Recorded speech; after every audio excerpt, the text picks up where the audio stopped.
Just from looking at this clip, would you guess that this is a short line? We are south of downtown Wichita on the K&O Railroad's Arkansas River Bridge, and yes, for you out-of-staters, in Kansas, it's pronounced Arkansas. Union Pacific power is not rare on this line, as UP hands unit grain trains off to the Watco-owned short line to take them for loading on a regular basis, at least once a week during the growing season. But today, there's a special guest in the consist.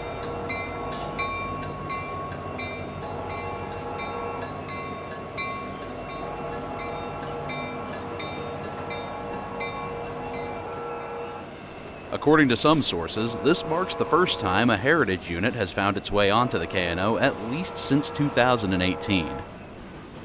These empties are headed to Bartlett Grain's shuttle loading facility near Great Bend, about 100 miles northwest of Wichita.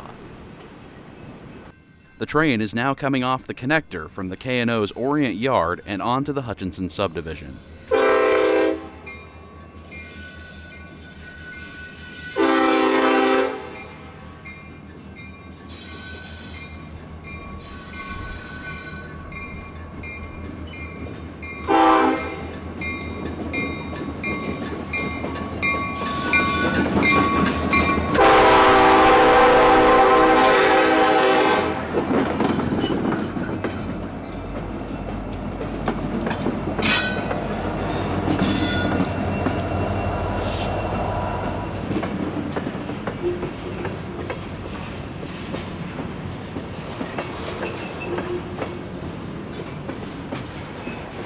The first few miles of it in Wichita are a mishmash of several older rights-of-way that were combined into a winding, twisting stretch of railroad that zigzags through the local neighborhoods west of downtown. The train is currently navigating a 120-degree bend and entering a stretch of less than perfect track conditions. Officially, the timetable speed is 10 miles per hour, but they're tiptoeing along at about half that.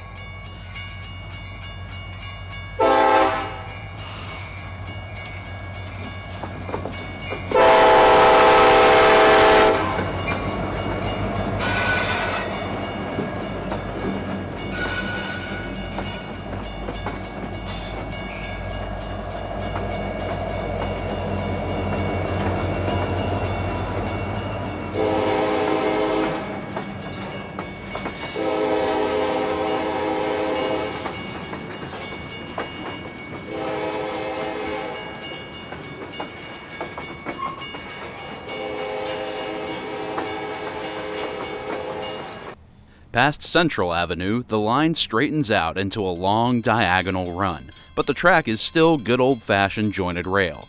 Trains are still speed restricted for the first few miles out of Wichita.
Another mile or two ahead, the line turns to continuous welded rail and the speed limit rises to 25 miles per hour. They're rolling at a little better clip as they pass through Maze.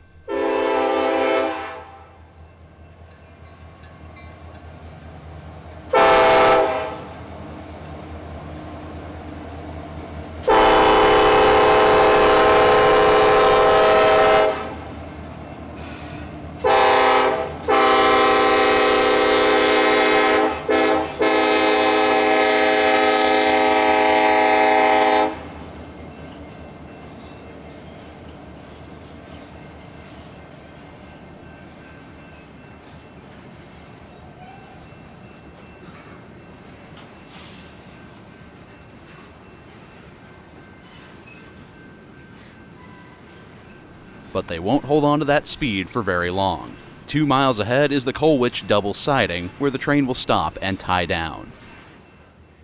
The crew is about to become dead on the law. According to federal regulations, no train crew can work more than 12 hours at a time, so this is as far as they can legally take the train. The dog catcher, railroad vernacular for a crew van, will return them home and come back with a fresh crew to take the train on to Great Bend. It might be another few hours before that happens, though, so before they can tie it down, they have to cut the train to clear this road crossing.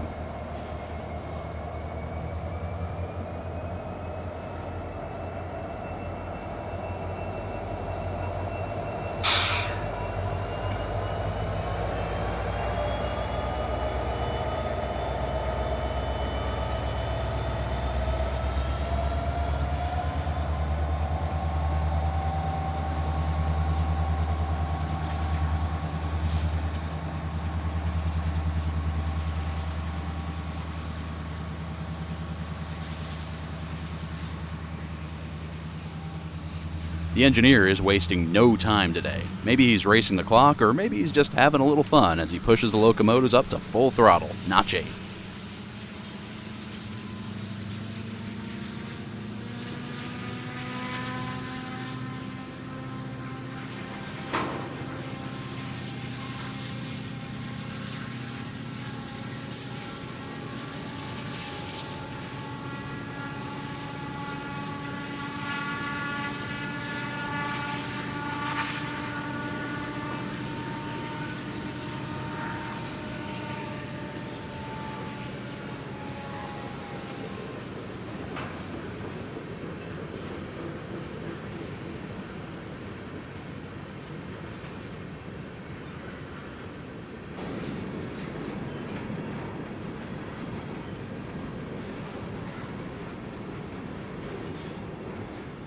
With the bottom end clear of the far end of Colwich siding, the train comes to a stop.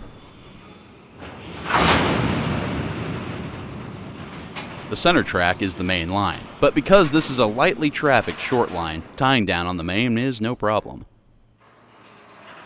The conductor steps between the cars to apply handbrakes on the first few that will be cut off from the compressed air that the locomotives supply. The engineer reverses slightly to put some slack in the couplers, then pulls forward to make the cut.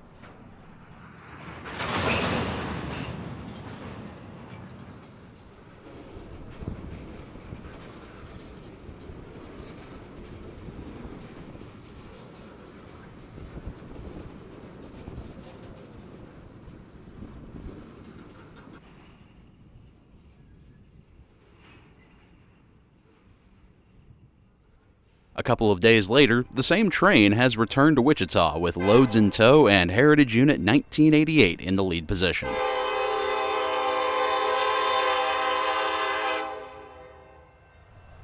Union Pacific painted 6 brand new SD-70 ACE locomotives into commemorative paint schemes in 2005 and 2006 to honor some of the predecessor railroads that combined to form the massive conglomerate we have today. Number 1988 honors the Missouri-Kansas-Texas Railroad, commonly called the Katy. The engine number commemorates the year that the merger with Union Pacific occurred. Not quite the right engine for the rails it's running on, but I'll take it. They're coming to a stop to let the conductor climb down.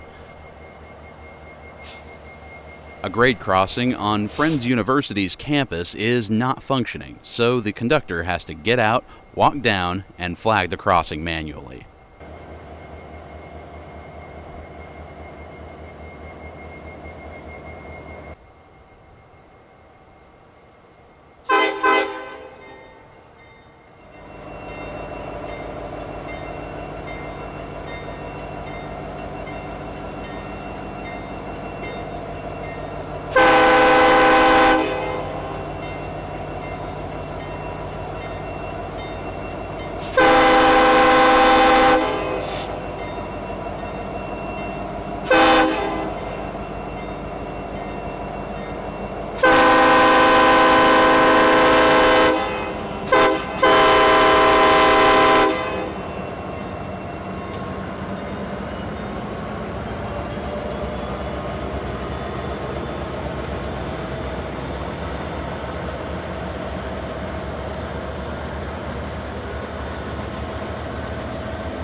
This is the connection to the Orient Yard again, this time from a new angle.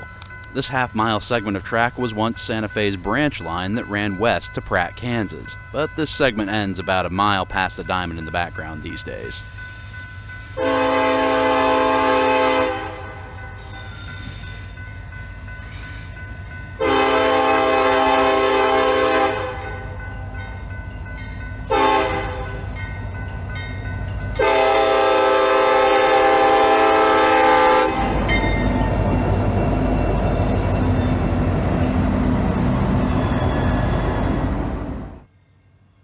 'This curve is the last few feet of K&O track, which formerly belonged to the Kansas City, Mexico, and Orient Railroad until Santa Fe took over in the 1930s. The train is now entering the creatively named South Junction. This is where BNSF's Arkansas City sub, Union Pacific's Enid sub, and the K&O all converge to take an elevated right-of-way through downtown. The elevated tracks are owned by the Wichita Terminal Association, a corporate partnership between BNSF and UP.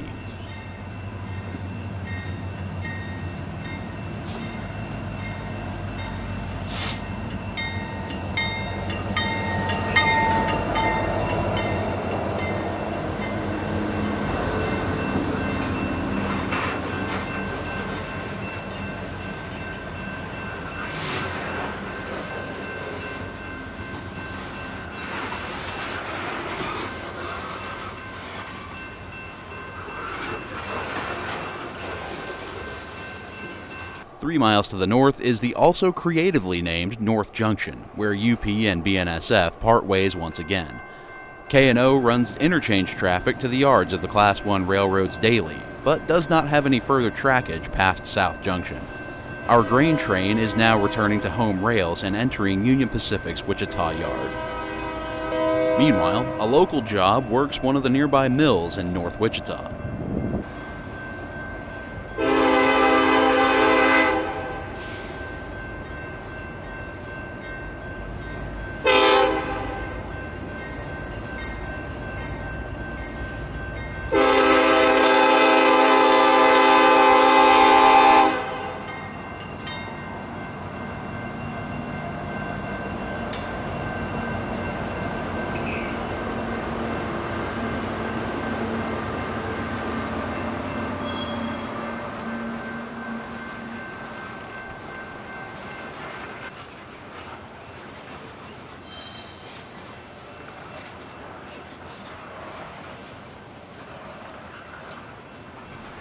The train will enter the yard, the K&O crew will disembark, and then the power will be shuffled to the rear of the train, with engine 6768 taking the lead.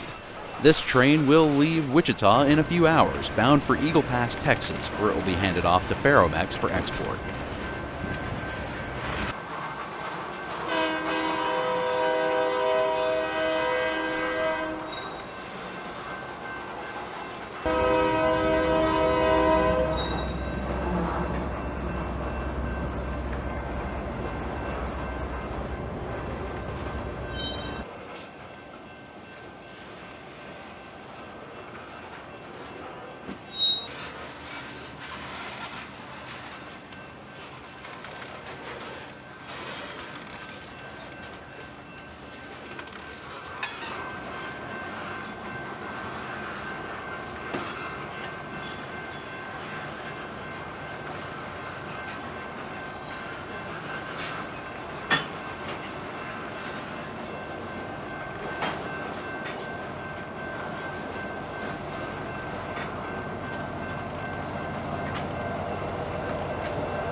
With the grain train out of the way and their switching complete, the BNSF-powered local job departs.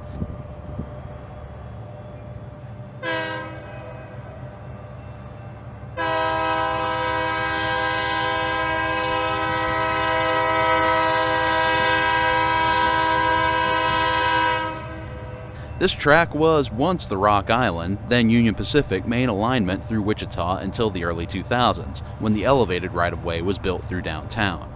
Notice how it looks like it was built to mainline specs with heavy welded rail. This segment survives as an industrial lead to one of the local feed mills. The track here is a UP route, but like the elevated main through downtown, is operated jointly through the Wichita Terminal Association. The engines and crews for this job can be sourced from either of the Class 1 railroads.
And that'll do it for today. Thanks for seeing this one all the way through.